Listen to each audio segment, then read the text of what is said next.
사랑하는 성도님들, 안녕하십니까? 오늘 아침에 일어나서 통장 잔고를 확인하셨습니까? 얼마나 많은 분들이 그 숫자를 보며 깊은 한숨을 쉬셨을까요? 치솟는 물가, 줄어드는 수입, 늘어나는 지출, 매달 카드값과 대출 이자에 허덕이며 살아가는 현실, 자녀들 교육비 걱정에 노후 준비는 언감생심, 정말 막막하고 답답한 마음이 드실 겁니다. 그런 경험 있으시죠? 밤에 잠자리에 들면서도 돈 걱정에 잠이 오지 않고 아침에 눈을 뜨면 또다시 현실의 무게가 어깨를 짓누르는 그런 날들 말입니다. 혹시 하나님께서 나를 잊으신 것은 아닐까? 내가 무엇을 잘못했기에 이런 어려움을 겪는 것일까 하는 의구심이 들기도 하실 것입니다. 하지만 믿음의 가족 여러분, 오늘 제가 전해드리는 하나님의 말씀을 통해 확신을 얻으시기 바랍니다. 우리 하나님은 결코 우리를 버리지 않으시며 우리의 필요를 아시고 공급해 주시는 분이십니다. 성경 곳곳에는 하나님께서 하나님의 자녀들에게 주신 재정에 관한 놀라운 약속들로 가득합니다. 오늘 말씀을 통해 4가지 중요한 진리를 나누고자 합니다. 첫째, 하나님은 우리의 모든 필요를 아시고 공급해 주신다는 약속입니다. 둘째, 하나님의 창고는 결코 바닥나지 않는다는 놀라운 진리입니다. 셋째, 순종과 신실함을 통해 하나님의 복을 경험할 수 있다는 약속입니다. 넷째, 하나님의 때와 방법으로 역전의 기적이 일어난다는 소망의 메시지입니다. 이 4가지 진리를 통해 여러분의 마음에 새로운 소망과 확신이 심어지기를 간절히 바랍니다. 만약 하나님의 약속을 믿는다면 댓글에 아멘이라고 고백해 보십시오. 믿음의 선포로 이 영상을 가득 채워봅시다.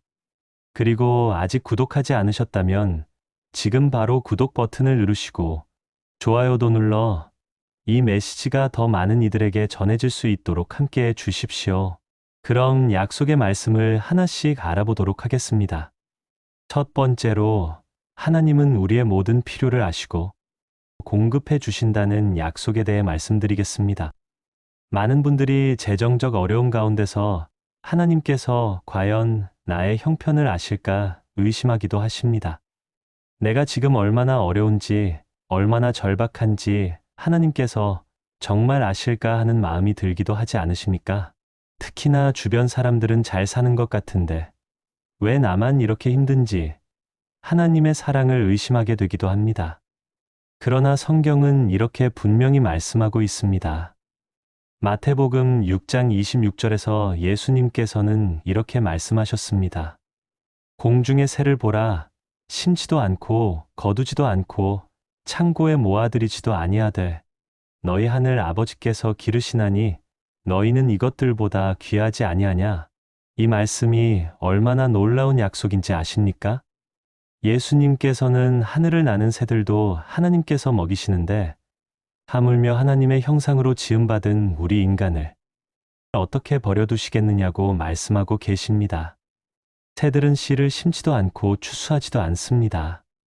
창고에 곡식을 쌓아두지도 않습니다. 그런데도 하나님께서는 그들의 필요를 채워주고 계십니다. 더 나아가 마태복음 6장 32절에서는 이렇게 약속하셨습니다. 이는 다 이방인들이 구하는 것이라 너희 하늘 아버지께서 이 모든 것이 너희에게 있어야 할 줄을 아시느니라. 여기서 중요한 것은 아시느니라는 표현입니다. 하나님께서는 우리에게 무엇이 필요한지 이미 알고 계신다는 뜻입니다. 우리가 걱정하고 근심하기 전에, 우리가 기도로 아르기 전에 이미 우리의 모든 필요를 아시는 분이십니다. 제가 아는 한 성도님의 간증을 나누고 싶습니다. 이분은 남편이 갑작스럽게 사업에 실패하면서 가정 경제가 완전히 무너졌습니다. 아이 둘을 키우는 가정의 수입이 완전히 끊어진 것입니다.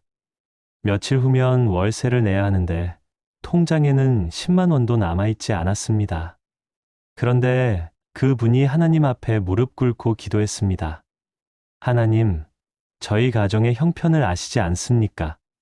주님께서 공중의 새도 기르신다고 하셨는데 저희를 어떻게 버려두시겠습니까? 라고 간절히 기도했습니다. 놀랍게도 그 다음날 몇 년 동안 연락이 없던 친척으로부터 전화가 왔습니다.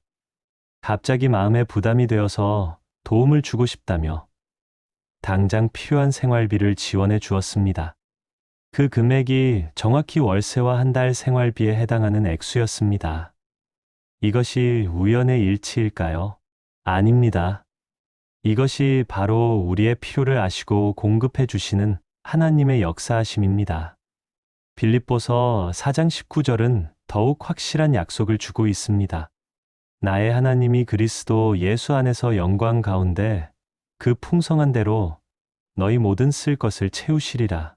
여기서 주목할 것은 모든 쓸 것을 채우시리라는 표현입니다. 하나님께서는 우리가 필요로 하는 모든 것을 채워주신다고 약속하셨습니다.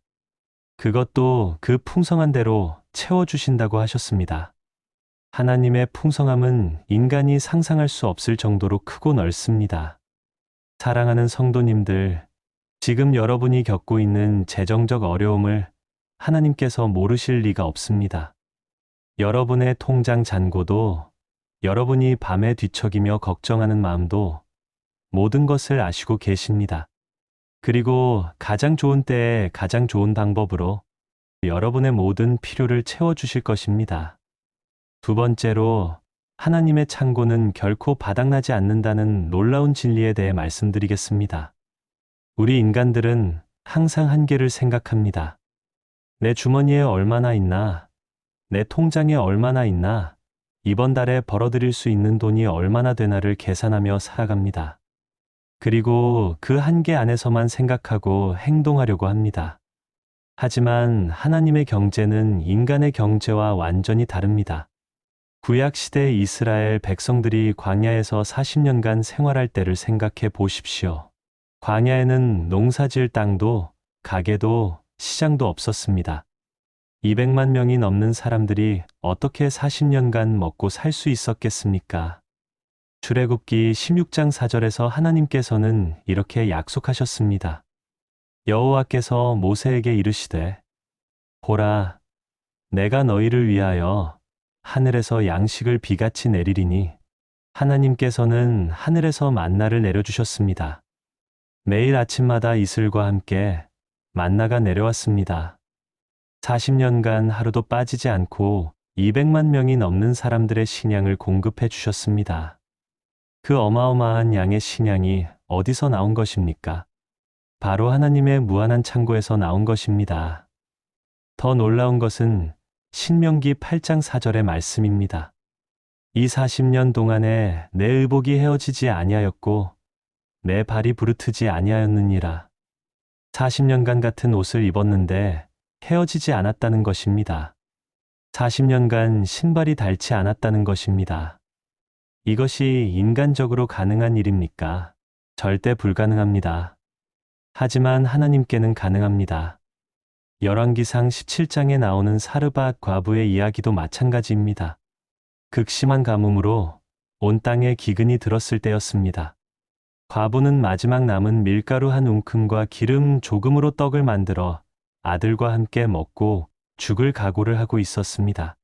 그때 하나님의 사람 엘리야가 찾아와서 먼저 자신을 위해 떡을 만들어 달라고 요청했습니다. 과부가 엘리야의 말에 순종했을 때 어떤 기적이 일어났습니까? 열왕기상 17장 16절에 이렇게 기록되어 있습니다. 통에 가루가 떨어지지 아니하고 병에 기름이 없어지지 아니하니 여호와께서 엘리야를 통하여 하신 말씀과 같았더라. 통에 가루가 떨어지지 않았다는 것입니다. 병에 기름이 없어지지 않았다는 것입니다. 매일 사용했는데도 줄어들지 않았습니다. 3년 반 동안 기근이 계속되었는데도 그 가정에는 양식이 끊어지지 않았습니다. 이것이 바로 하나님의 경제학입니다. 하나님의 창고는 무한합니다. 하나님의 자원은 고갈될 수 없습니다. 시편 50편 10절에서 하나님께서는 이렇게 선언하셨습니다. 이는 삼림의 짐승들과 무산의 가축이 다 내 것이며 모든 것이 하나님의 것입니다. 이 세상의 모든 금과 은이 하나님의 것입니다. 학개 2장 8절에서도 은도 내 것이요 금도 내 것이니라 만군의 여호와의 말이니라고 하셨습니다. 제가 아는 한 사업가의 간증입니다. IMF 때 사업이 완전히 망해서 수십억 원의 빚을 지게 되었습니다. 도저히 갚을 수 없는 빚이었습니다. 그런데 그분이 하나님 앞에 엎드려 기도했습니다. 하나님, 제가 망했지만 하나님은 망하지 않으셨습니다. 하나님의 창고는 여전히 풍성합니다. 하나님께서 길을 열어주시옵소서.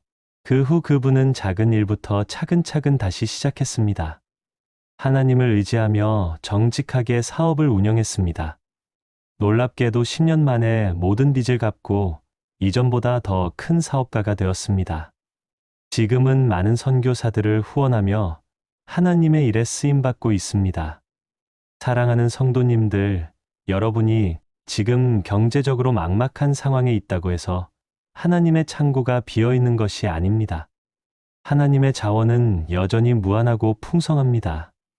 하나님께서는 여러분을 위해 이미 예비해 두신 복이 있습니다.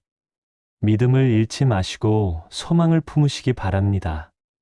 세 번째로, 순종과 신실함을 통해 하나님의 복을 경험할 수 있다는 약속에 대해 말씀드리겠습니다.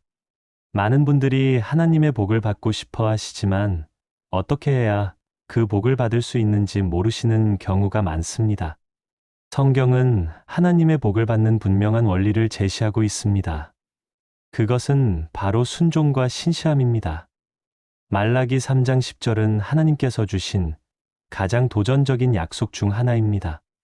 만군의 여호와가 이르노라, 너희의 온전한 11조를 창고에 들여 나의 집에 양식이 있게 하고 그것으로 나를 시험하여 내가 하늘 문을 열고 너희에게 복을 쌓을 곳이 없도록 붙지 아니하나 보라. 여기서 하나님께서는 나를 시험하여 보라고 말씀하고 계십니다. 하나님께서 먼저 시험해 보라고 도전하고 계시는 것입니다. 11조를 들여보고 하나님께서 정말로 복을 주시는지 확인해 보라는 뜻입니다. 그리고 그 결과로 하늘 문을 열고 복을 쌓을 곳이 없도록 부어주시겠다고 약속하셨습니다. 복을 쌓을 곳이 없을 정도로 부어주시겠다는 것입니다. 이보다 더 확실한 약속이 어디 있겠습니까? 하지만 여기서 중요한 것은 온전한 11조라는 조건입니다. 온전한 11조란 수입의 10분의 1을 정확히 드리는 것을 의미합니다. 마음 내키는 대로 적당히 드리는 것이 아니라 하나님께서 정하신 기준에 따라 드리는 것입니다. 많은 분들이 경제적으로 어려울 때 11조를 중단하게 됩니다. 지금은 너무 어려우니까 나중에 형편이 나아지면 드리겠다고 생각합니다. 하지만 이것은 잘못된 생각입니다. 오히려 어려울 때일수록 11조를 통해 하나님을 신뢰한다는 것을 보여드려야 합니다. 제가 직접 경험한 이야기를 나누겠습니다. 제가 대학 시절 아르바이트로 벌어들이는 월급이 50만 원 정도였습니다. 그 당시에도 50만 원으로 생활하기는 매우 어려웠습니다. 하지만 저는 매달 5만 원씩 11조를 드렸습니다. 어떤 달은 정말 어려워서 11조를 드리고 나면 생활비가 턱없이 부족했습니다. 그런데 신기하게도 그런 달에는 항상 어디선가 도움이 왔습니다. 과외를 하나 더 구하게 되거나 예상치 못한 용돈을 받게 되거나 식사 대접을 받게 되는 일들이 일어났습니다. 잠언 3장 9절과 10절에서는 이렇게 약속하고 있습니다. 내 재물과 내 소산물의 처음 익은 열매로 여호와를 공경하라. 그리하면 내 창고가 가득히 차고 내 포도즙 틀에 새 포도즙이 넘치리라. 처음 것으로 하나님을 공경하라는 것입니다. 남은 것으로가 아니라 처음 것으로 하나님께 드리라는 것입니다. 그 결과로 창고가 가득 차고 포도즙 틀에 새 포도즙이 넘칠 것이라고 약속하셨습니다. 또한 신실함도 중요합니다. 누가복음 16장 10절에서 예수님께서는 이렇게 말씀하셨습니다. 지극히 작은 것에 충성된 자는 큰 것에도 충성되고 지극히 작은 것에 불의한 자는 큰 것에도 불의하니라. 작은 것에 신실한 사람에게 하나님께서는 더 큰 것을 맡기십니다. 현재 가진 것에 감사하고 신실하게 관리하는 사람에게 더 많은 것을 허락하십니다. 제가 아는 한 권사님의 간증입니다. 이분은 매우 가난한 가정에서 자라셨습니다. 그런데 어머니께서 항상 가난해도 11조만은 꼭 드려야 한다고 가르치셨다고 합니다. 그래서 어릴 때부터 용돈의 10분의 1을 교회에 드렸습니다. 결혼 후에도 남편과 함께 어려운 생활을 하면서도 11조만은 빠뜨리지 않았습니다. 그리고 자녀들에게도 같은 교육을 시켰습니다. 그 가정에는 놀라운 일이 일어났습니다. 자녀 3명이 모두 좋은 대학에 진학했고 좋은 직장에 취직했으며 모두 믿음 좋은 배우자를 만나 행복하게 살고 있습니다. 지금은 그 권사님 가정이 교회에서 가장 큰 헌금을 드리는 가정 중 하나가 되었습니다. 이것이 우연일까요? 아닙니다. 이것이 바로 순종과 신실함에 대한 하나님의 보상입니다. 사랑하는 성도님들, 경제적으로 어려울 때일수록 하나님께 대한 순종과 신실함을 놓치지 마시기 바랍니다. 하나님께서는 순종하는 자녀들에게 반드시 복을 부어주십니다. 그 복이 넘쳐서 감당할 수 없을 정도로 주실 것입니다. 네 번째로, 하나님의 때와 방법으로 역전의 기적이 일어난다는 소망의 메시지에 대해 말씀드리겠습니다. 인생을 살다 보면 정말 절망적인 상황에 처할 때가 있습니다. 더 이상 갈 길이 없어 보이고 모든 문이 닫힌 것 같고 희망이 보이지 않는 상황 말입니다. 특히 경제적 어려움이 극에 달했을 때는 더욱 그런 마음이 들기 마련입니다. 하지만 성경은 우리에게 놀라운 진리를 가르쳐 줍니다. 하나님께서는 절망적인 상황을 역전시키시는 전문가라는 것입니다. 인간적으로 불가능해 보이는 상황에서 기적을 일으키시는 분이라는 것입니다. 구약의 욥을 생각해 보십시오. 욥은 당시 동방의 가장 큰 부자였습니다. 소 500상, 양 7,000마리, 낙타 3,000마리, 나귀 500마리를 소유한 대부호였습니다. 그런데 하루아침에 모든 것을 잃었습니다. 가축들은 모두 도난당하거나 죽었고 자녀 10명은 모두 사고로 목숨을 잃었습니다. 자신도 온몸에 악창이 나서 생사를 오가는 상황에 처했습니다. 아내는 하나님을 욕하고 죽으라고 했고 친구들은 내가 죄를 지었기 때문이다 라고 정죄했습니다. 정말 절망적인 상황이었습니다. 하지만 욥은 이 모든 상황에서도 하나님을 신뢰했습니다. 욥기 13장 15절에서 욥은 이렇게 고백했습니다. 그가 나를 죽이실지라도 나는 그를 의뢰하겠고 죽을 것 같은 상황에서도 하나님을 의뢰하겠다는 놀라운 믿음의 고백입니다. 그 결과 어떤 일이 일어났습니까? 욥기 42장 10절에서 12절까지 보면 이렇게 기록되어 있습니다. 욥이 그의 친구들을 위하여 기도할 때 여호와께서 욥의 곤경을 돌이키시고 욥에게 이전 소유보다 갑절이나 주셨고 여호와께서 욥의 말년에 욥에게 복을 주사 처음 복보다 더하게 하시니 양이 14,000마리요 낙타가 6,000마리요 소가 1,000쌍이요 암나귀가 1,000마리였더라. 이전 소유보다 갑절을 주셨다고 했습니다. 양은 7,000마리에서 14,000마리로 낙타는 3,000마리에서 6,000마리로 소는 500쌍에서 1,000쌍으로 나귀는 500마리에서 1,000마리로 늘어났습니다. 완전한 역전의 기적이 일어난 것입니다. 또 다른 예로 요셉의 이야기를 생각해 보십시오. 요셉은 형들의 시기로 인해 노예로 팔려갔습니다. 이집트에서 종살이를 하다가 억울한 누명을 쓰고 감옥에 갇혔습니다.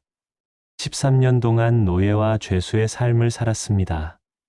인간적으로 보면 완전히 망한 인생이었습니다. 하지만 하나님께서는 요셉을 포기하지 않으셨습니다. 하루아침에 요셉을 감옥에서 이집트의 총리로 세우셨습니다. 바로 다음가는 최고 권력자로 만드셨습니다. 창세기 41장 40절에서 바로는 요셉에게 이렇게 말했습니다. 너는 내 집을 다스리라. 내 백성이 다 내 명령에 복종하리니 내가 너보다 높은 것은 내 왕좌뿐이니라. 노예에서 총리로, 죄수에서 이집트 최고 권력자로의 완전한 역전이었습니다. 그리고 요셉은 창세기 45장 8절에서 형들에게 이렇게 고백했습니다. 그런즉 나를 이리로 보낸 이는 당신들이 아니요 하나님이시라. 하나님이 나를 바로에게 아버지로 삼으시고 그 온 집의 주로 삼으시며 애굽 온 땅의 통치자로 삼으셨나니 모든 고난이 하나님의 계획 안에 있었다는 놀라운 고백입니다. 하나님께서는 요셉을 통해 이집트와 가나안 땅의 기근을 해결하시고 이스라엘 민족을 보존하시는 큰 계획을 이루셨습니다. 다니엘의 세 친구들인 사드락, 메사, 아벳느고의 이야기도 마찬가지입니다. 이들은 금 신상에게 절하지 않는다는 이유로 풀무불에 던져졌습니다. 죽음이 확실해 보이는 절망적인 상황이었습니다. 하지만 다니엘 3장 17절에서 18절까지 그들의 믿음의 고백을 보십시오. 왕이여, 우리가 섬기는 하나님이 계시다면 우리를 맹렬히 타는 풀무불 가운데에서 능히 건져내시겠고 왕의 손에서도 건져내시리이다. 그렇게 하지 아니하실지라도 왕이여, 우리가 왕의 신들을 섬기지도 아니하고 왕이 세우신 금 신상에게 절하지도 아니할 줄을 아옵소서. 하나님이 구원해 주시지 않을지라도 신앙을 지키겠다는 놀라운 결단이었습니다. 그 결과 어떤 기적이 일어났습니까? 풀무불이 평소보다 7배나 뜨겁게 타올랐는데도 그들은 머리카락 하나 그을리지 않았습니다. 오히려 불 가운데서 하나님의 아들과 함께 거니는 영광을 경험했습니다. 느부갓네살 왕은 이들을 높여서 바벨론 지방의 고위직에 앉혔습니다. 죽음의 위기가 승진의 기회로 바뀐 것입니다. 이것이 바로 하나님이 행하시는 역전의 기적입니다. 신약에서도 마찬가지입니다. 사도 바울과 실라가 빌립보 감옥에 갇혔을 때를 생각해 보십시오. 그들은 복음을 전하다가 억울하게 매를 맞고 감옥에 갇혔습니다. 발에는 착고가 채워졌고 깊은 감옥에 갇혔습니다. 보통 사람 같으면 절망하고 포기했을 것입니다. 하지만 사도행전 16장 25절을 보면 한밤중에 바울과 실라가 기도하고 하나님을 찬송하며 죄수들이 듣더라고 했습니다. 절망적인 상황에서도 기도하고 찬송했습니다. 그때 어떤 일이 일어났습니까? 갑자기 큰 지진이 나서 감옥 문이 다 열리고 모든 사람의 매인 것이 다 벗어졌습니다. 간수는 이들의 믿음에 감동되어 온 가족이 함께 예수님을 믿게 되었습니다. 감옥이 전도의 현장으로 바뀐 것입니다. 절망이 희망으로, 위기가 기회로 바뀐 것입니다. 사랑하는 성도님들, 하나님의 시간표는 우리와 다릅니다. 하나님의 방법도 우리가 생각하는 것과 다릅니다. 하지만 하나님께서는 절대로 하나님의 자녀들을 버리지 않으십니다. 가장 절망적인 순간에 가장 놀라운 기적을 베푸십니다. 전도서 3장 1절에서는 범사의 기한이 있고 천하만사가 다 때가 있나니 라고 했습니다. 하나님께는 모든 일의 때가 있습니다. 고난의 때도 있고 회복의 때도 있습니다. 씨 뿌릴 때도 있고 거둘 때도 있습니다. 지금 여러분이 씨 뿌리는 시간을 보내고 있을지도 모릅니다. 눈물로 씨를 뿌리는 고통스러운 시간일 수 있습니다. 하지만 시편 126편 5절과 6절에서는 이렇게 약속하고 있습니다. 눈물로 씨를 뿌리는 자는 기쁨으로 거두리로다. 울며 씨를 뿌리러 나가는 자는 반드시 기쁨으로 그 곡식단을 가지고 돌아오리로다. 울며 씨를 뿌린 자가 기쁨으로 단을 가지고 돌아올 것이라고 약속하셨습니다. 지금의 고통이 헛되지 않을 것입니다. 하나님께서는 반드시 여러분의 눈물을 기쁨으로 바꾸어 주실 것입니다. 이사야 61장 1절부터 3절에서도 하나님께서는 이렇게 약속하셨습니다. 마음이 상한 자를 고치며 포로된 자에게 자유를, 갇힌 자에게 노임을 선포하며 여호와의 은혜의 해와 우리 하나님의 보복의 날을 선포하여 모든 슬픈 자를 위로하되 무릇 시온에서 슬퍼하는 자에게 화관을 주어 그 죄를 대신하며 기쁨의 기름으로 그 슬픔을 대신하며 찬송의 옷으로 그 근심을 대신하시고 제 대신 화관을 주시겠다고 하셨습니다. 슬픔 대신 기쁨의 기름을 주시겠다고 하셨습니다. 근심 대신 찬송의 옷을 입혀주시겠다고 약속하셨습니다. 제가 아는 또 다른 성도님의 간증을 나누겠습니다. 이분은 중년에 사업을 시작했다가 완전히 실패해서 집까지 경매로 넘어갔습니다. 가족들과 함께 전셋집으로 이사를 가야 했습니다. 그동안 모아둔 적금도 모두 사업 정리하느라 써버렸습니다. 50대 중반에 맨손으로 다시 시작해야 하는 상황이었습니다. 절망감에 빠져 있을 때 한 목사님께서 이런 말씀을 해주셨다고 합니다. 지금은 하나님이 성도님을 더 큰 그릇으로 만들고 계시는 시간입니다. 포기하지 마시고 하나님을 끝까지 신뢰하십시오. 그분은 다시 마음을 다잡고 작은 일부터 시작했습니다. 하나님께 매일 기도하며 정직하게 일했습니다. 5년이 지나자 조금씩 사업이 안정되기 시작했습니다. 10년이 지나자 이전보다 더 큰 사업을 하게 되었습니다. 지금은 여러 지역에 사업체를 두고 많은 사람들을 고용하는 사업가가 되었습니다. 그리고 그분은 이렇게 고백합니다. 그때의 실패가 없었다면 지금의 성공도 없었을 것입니다. 하나님께서는 저를 더 큰 그릇으로 만들기 위해 그 과정을 허락하셨던 것 같습니다. 이것이 바로 하나님의 역전 드라마입니다. 하나님께서는 우리가 상상할 수 없는 방법으로 역전의 기적을 베푸십니다. 로마서 8장 28절에서는 이렇게 약속하고 있습니다. 우리가 알거니와 하나님을 사랑하는 자, 곧 그의 뜻대로 부르심을 입은 자들에게는 모든 것이 합력하여 선을 이루느니라. 하나님을 사랑하는 자들에게는 모든 것이 합력하여 선을 이룬다고 하셨습니다. 지금 당장은 이해할 수 없는 일들도 나중에 보면 모두 합력하여 선을 이루는 하나님의 계획이었음을 알게 될 것입니다. 사랑하는 성도님들, 지금 여러분이 경제적으로 어려운 시간을 보내고 계실지라도 절망하지 마시기 바랍니다.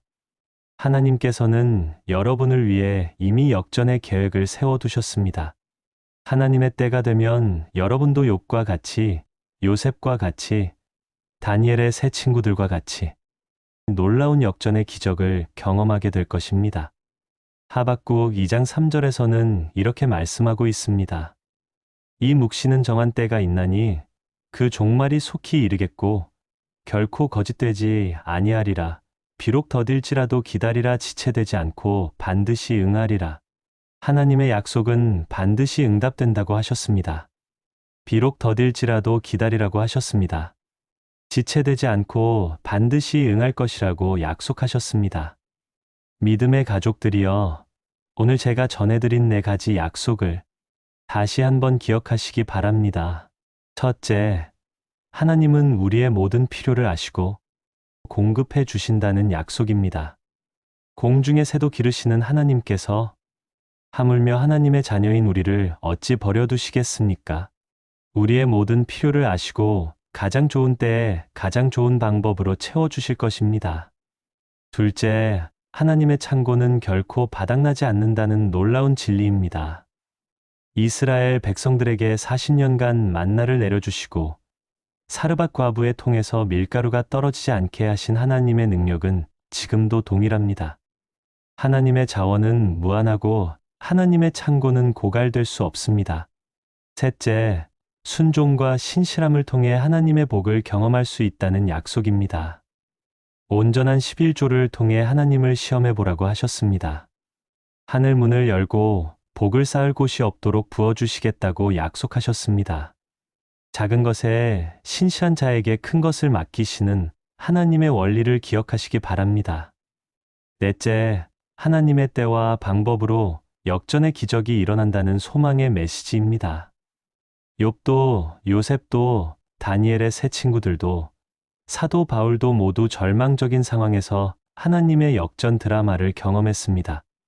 여러분도 반드시 그런 놀라운 역전의 기적을 경험하게 될 것입니다. 사랑하는 성도님들, 이 4가지 약속을 마음에 새기시고 믿음으로 고백하시기 바랍니다. 매일 아침 일어날 때마다 이 약속들을 선포하시기 바랍니다. 경제적 어려움 때문에 낙심될 때마다 이 말씀들을 붙잡으시기 바랍니다. 그리고 이 메시지가 유익했다면 좋아요 버튼을 눌러주시고 댓글로 여러분의 간증과 기도 제목을 나누어 주시기 바랍니다. 또한 경제적 어려움으로 고민하고 있는 다른 분들에게도 이 말씀을 전해 주시기 바랍니다. 하나님의 말씀은 나눌 때 더욱 큰 능력을 발휘합니다. 마지막으로 여러분 모두에게 축복 기도를 드립니다. 전능하신 하나님께서 여러분의 모든 필요를 채워주시고 하늘 문을 열어 복을 쌓을 곳이 없도록 부어주시기를 간절히 축복합니다. 하나님께서 여러분의 사업과 직장을 축복하셔서 손으로 하는 모든 일이 형통하게 하시고 들어와도 복되고 나가도 복되게 하시기를 축복합니다. 하나님께서 여러분의 가정에 평강과 기쁨을 주시고 자녀들에게 지혜와 명철을 주시며 건강과 장수의 복을 허락하시기를 축복합니다. 무엇보다 하나님께서 여러분을 통해 많은 영혼들이 구원받는 복된 통로로 사용하시고 하나님 나라 확장에 귀히 쓰임받는 주님의 제자들이 되게 하시기를 간절히 축복합니다. 이 모든 축복이 예수 그리스도의 이름으로 여러분과 여러분의 가정 위에 충만히 임하시기를 축복합니다.